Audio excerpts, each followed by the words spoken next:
This is Valley News Live at noon. New at noon, the man who prompted an hours-long standoff in North Fargo that led to a shelter-in-place won't face any charges in the incident. The Cass County State's Attorney's Office tells Valley News Live that Kerry Knutson won't face any charges, and the case is now closed. The incident began around 8:30 in the beginning of October when police were sent to the 700 block of 14th Street North for reports of a man firing at least one shot in the home with a woman and child inside. Knutson tells our reporters that he wasn't even in the home at the time and never fired a gun.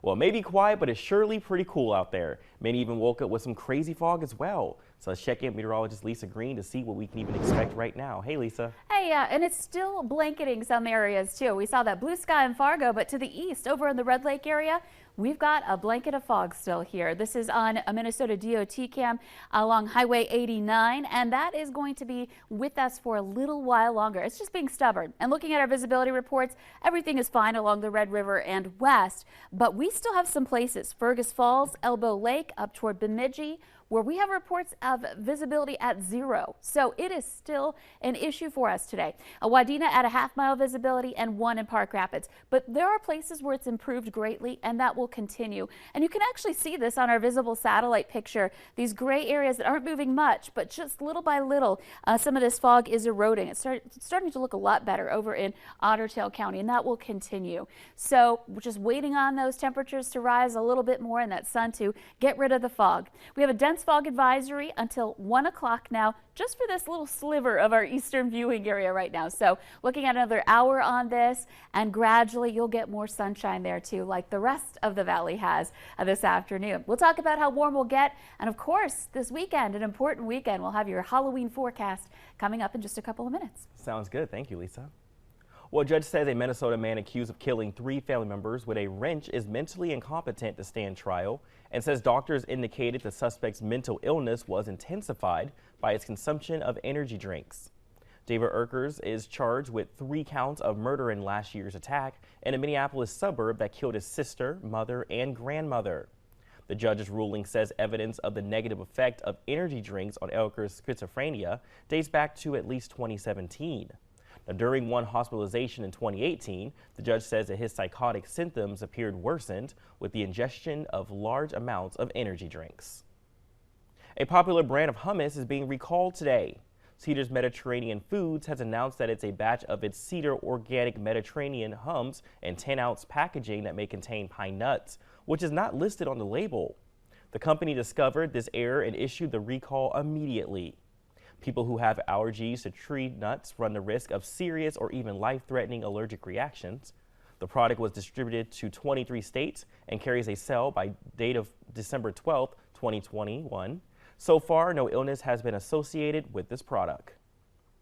Well, Booster Palooza could be coming now that the government has authorized COVID-19 booster shots. A new analysis for CNN found that 89% of unvaccinated Americans are eligible for boosters once this time passes their original vaccination. Now, this includes everyone who received a Johnson & Johnson shot and all those people who qualify for a booster 2 months after their original dose. Now, those who received Moderna or Pfizer can get a booster at least 6 months after their second shot if they are older than 65 or at high risk for severe COVID-19. According to the Centers for Disease Control and Prevention, that includes anyone who smokes, is overweight, has anxiety, depression, or other medical symptoms. It also includes certain occupations like teachers and healthcare workers. A new study shows many workers are ditching jobs that can't be done remotely.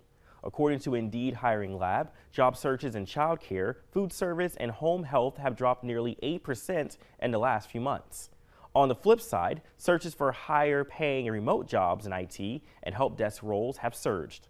It comes as weekly unemployment filings dipped to a new pandemic low last week. Well, the Fargo-Moorhead hockey community lost one of their own earlier this month after the death of their Fargo Force owner, Ace Brandt.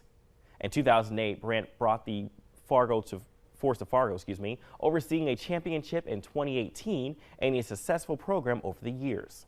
Brandt died earlier this month after a battle with cancer at the age of 60. Memorial game will be held tonight at Shields Arena when the Force takes on the Waterloo Blackhawks.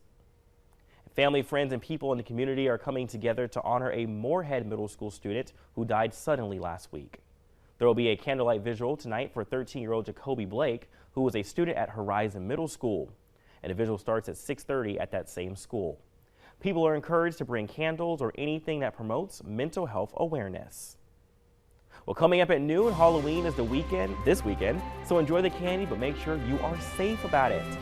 Plus, the cool weather matches the trick-or-treating Halloween vibe this weekend. Lisa Green is in with a check of our forecast.